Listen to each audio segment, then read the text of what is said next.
My first reaction was, I think what I need to do is I need to start preparing, my documents for, the time when I'm going to be able to have to pass on.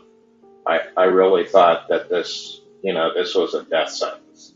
I really didn't see how I was going to be able to, to come out of this situation in any way, shape, or form without, dying from it. Hi, my name is Rob, and I live in Cincinnati, Ohio, um, with a wife and a 26-pound um, West Highland Terrier who has a mind of his own. And I also have two adult daughters who live in Ohio and California.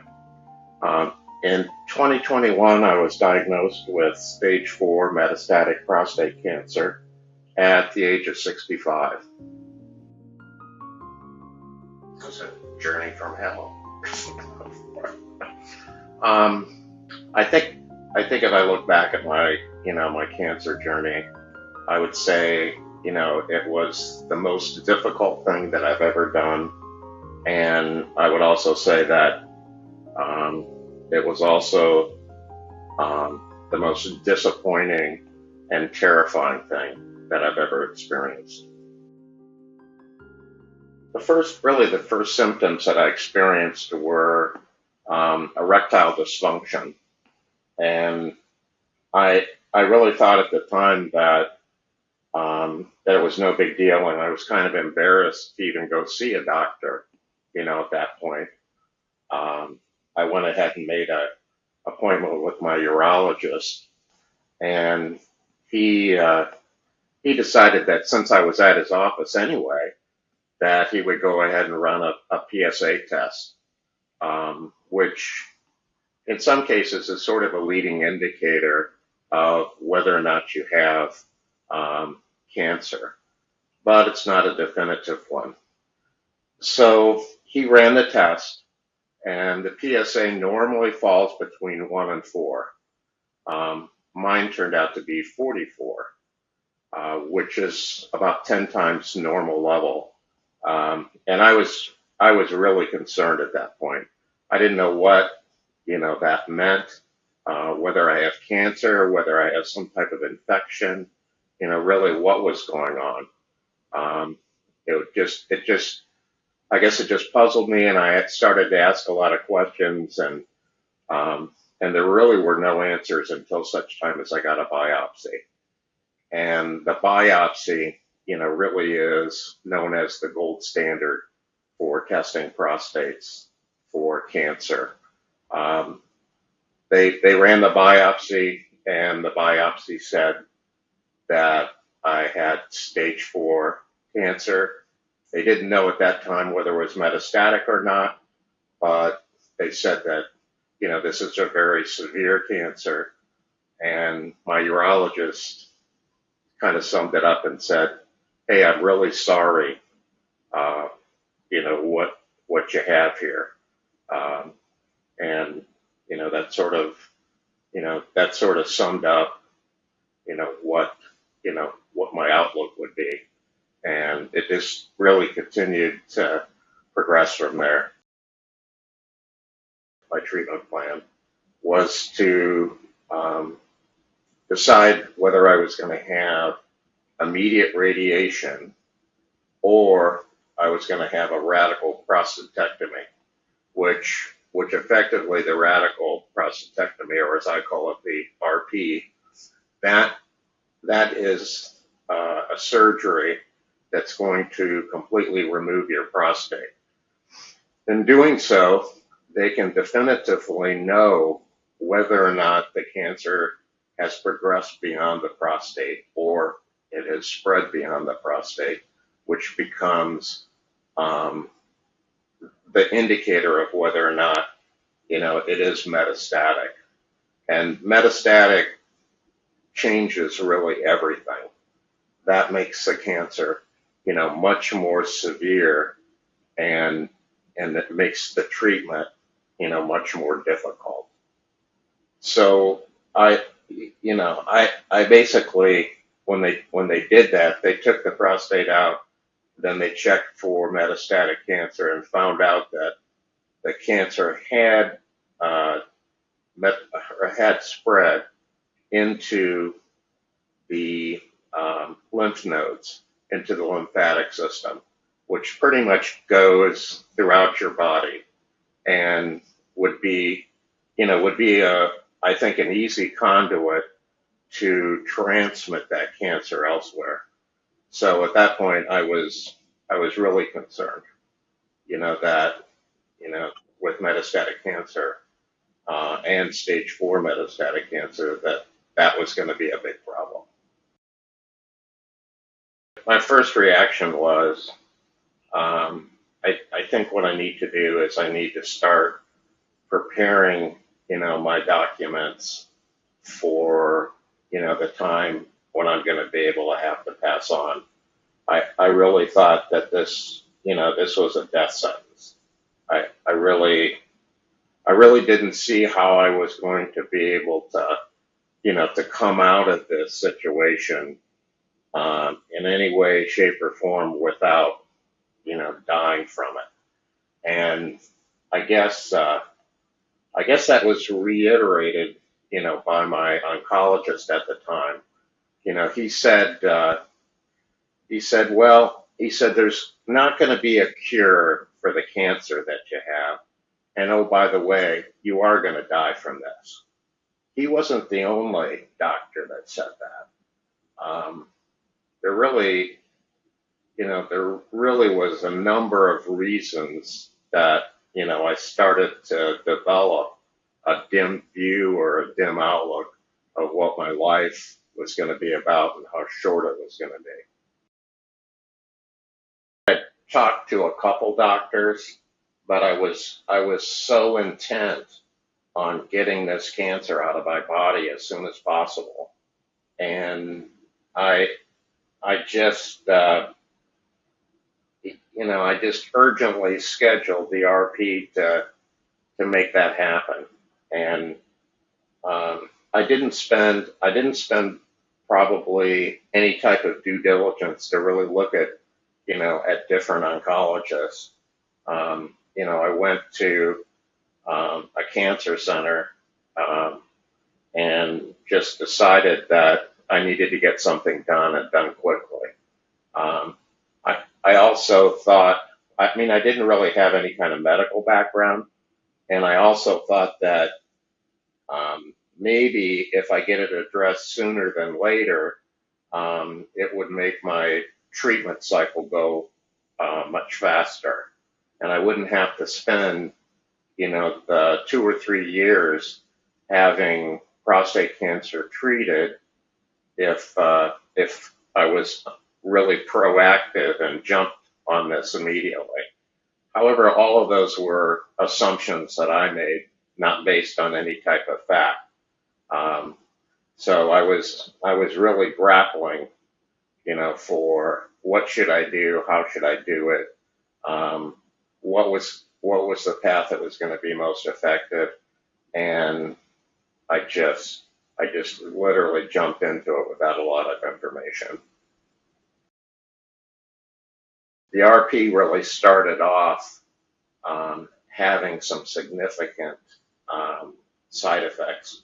The first side effect was it became evident that I was going to be permanently incontinent. So once the prostate is really acts as a regulator for that, and without a prostate, they hook the urethra directly into the bladder and urine flows straight through. I mean, so anything that goes in the bladder comes out quickly. So that meant I was going to have to wear adult diapers, and usually about 2 to 3 per day. Um, was the was my experience. Secondly, you were going to become impotent. Um, the the surgeon said, hey, you probably only have about a 20% chance of becoming impotent. Well, that wasn't, again, the truth. It was 100%. And so, that was clearly a factor. And I think the last thing, which I didn't know about at the time, and turned out to be something that really, um, upset me because I didn't know, was I experienced penile shrinkage, and I can talk about that, later on to kind of how that fit together. Um, and after that was radiation, and from radiation just seemed like it was, very easy to do. It was only like the last week that you started to really feel anything. I ended up with permanent damage to my rectum and permanent damage to my bladder. And radiation has a tendency to have long-term effects. And so my bladder is going to become less and less elastic over time. And so that's going to have some really bad ramifications in terms of quality of life. Um, and then ADT, which is androgen deprivation therapy, uh, that basically turns a man into a menopausal woman. Um, and so I got a real good idea of what hot flashes are about, um, what severe fatigue is, uh, what atrophies of your entire muscle system. I mean, it just, the list goes on. There's probably about 12 or 15, different side effects. Um, I personally classify ADT as really almost the chemo of prostate cancer. Um, it's it's really a horrific thing. I had that for 18 months. They give you an injection every 6 months.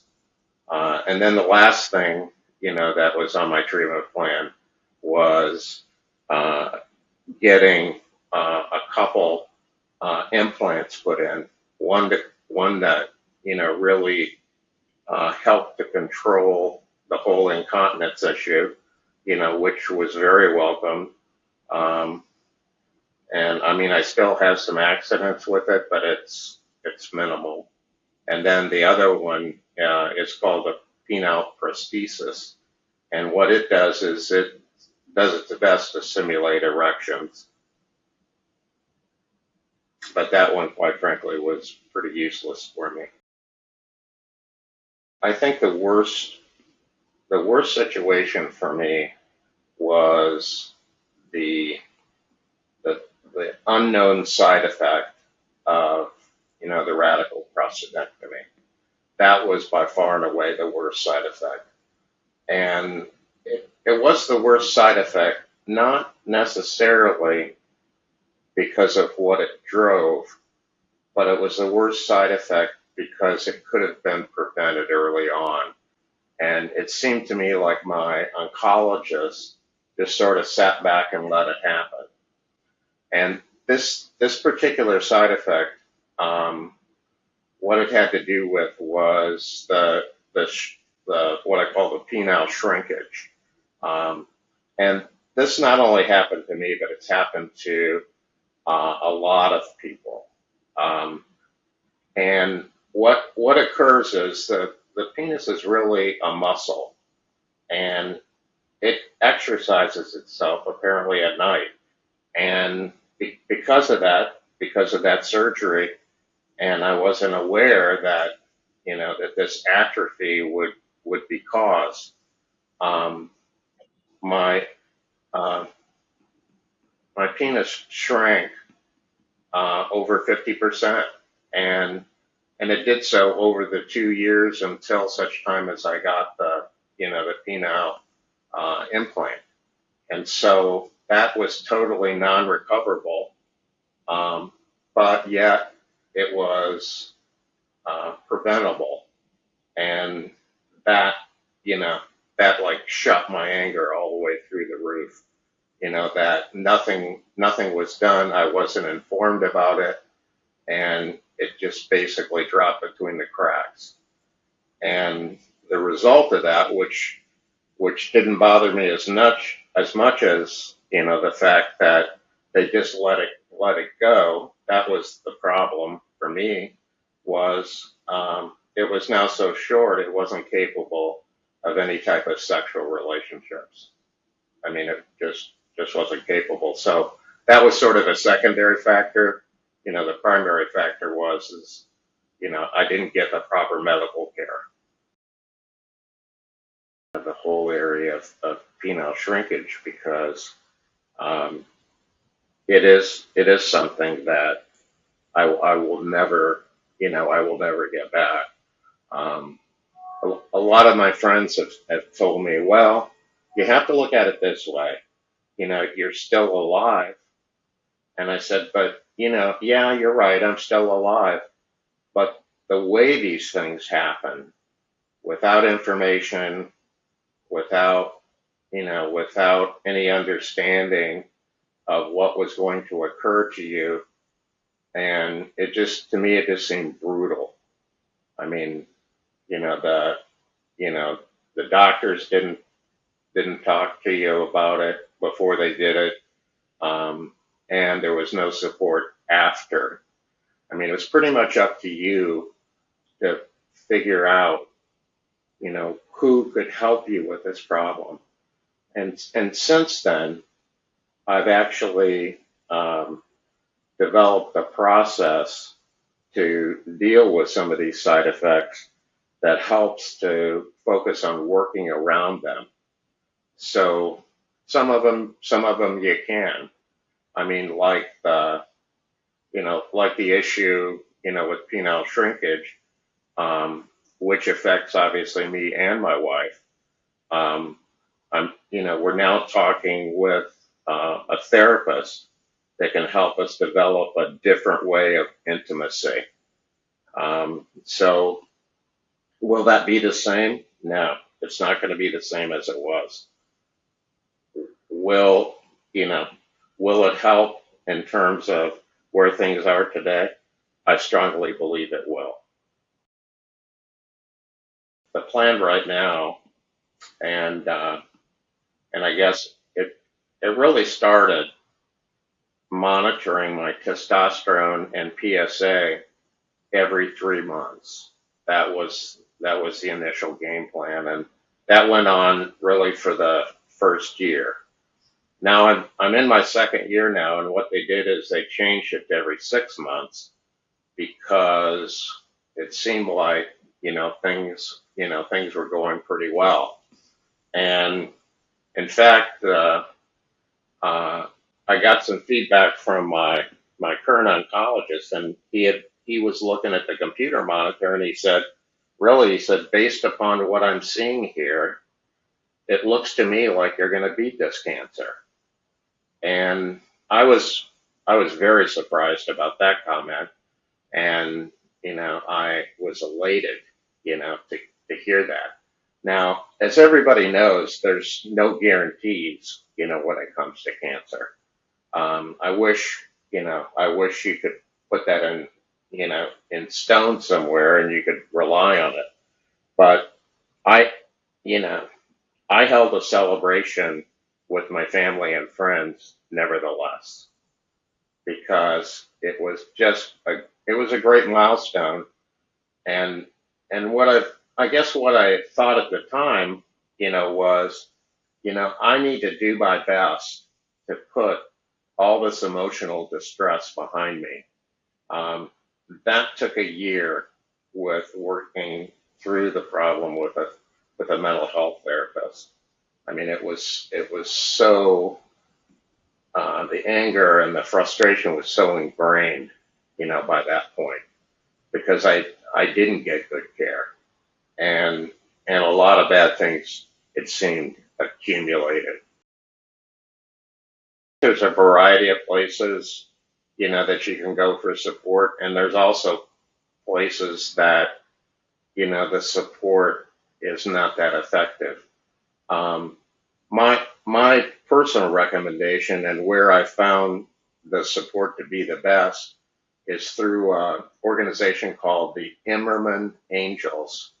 They're an organization, they're nationwide, and what they try to do is they try to take a person like myself who has stage 4 metastatic prostate cancer, and they try to match him up with someone who has a very similar set of cancer issues. And then you develop a relationship, a one-on-one relationship. And the value of that is that unlike unlike going to maybe a support group where there's multiple people involved and you don't often get time to explain what you're struggling with. The one-on-one relationship gives you I think a much better grasp and feedback on what someone else's experience is, and they tend to be a little bit ahead of you. I'm actually signed up as a mentor for that organization to help give back to others, what I've learned. And I've already been coached on not providing all the negative experiences, but trying to be, positive. From a coping standpoint, and I focused on 4 words that sort of embodied, my approach, and one of them was faith. I had really used faith to help God to take a lot of the burden, from this diagnosis off my shoulders. And the second area was hope. I think hope, there's always hope. And you really never want to give up, even though I probably gave up just about every other day. I mean, it's almost impossible to not want to give up. I didn't really give up totally. And then gratitude. Gratitude is something that you have to continue to immerse yourself into. I actually used a bulletin board and I put little sticky notes up so that I could reflect on not only the things that I was grateful for today, but the things that I identified in the past. And then the last one was acceptance. I ultimately I have to look at the damage that's been done, I guess, in the name of pursuing cancer, and I have to accept that that's something that will never be the same. And so that's the hardest part. Hardest part is acceptance. And that's what I had to work through, which took over a year after, even through treatment, but it took after a year after treatment to actually get to that point. Hopefully that people can learn from the bad things, that I've experienced, and you might call them challenging. I call them almost horrific. If you can learn, from my experiences and not fall into the same, types of problems, then I think what I'm explaining here today could definitely help you. And I would like to see people, sort of eyes wide open, get to and get through prostate cancer treatment with a minimal amount of pain. You're always going to have pain, but if you can get through it, if you can deal with an emotional roller coaster, then you've made a lot of progress.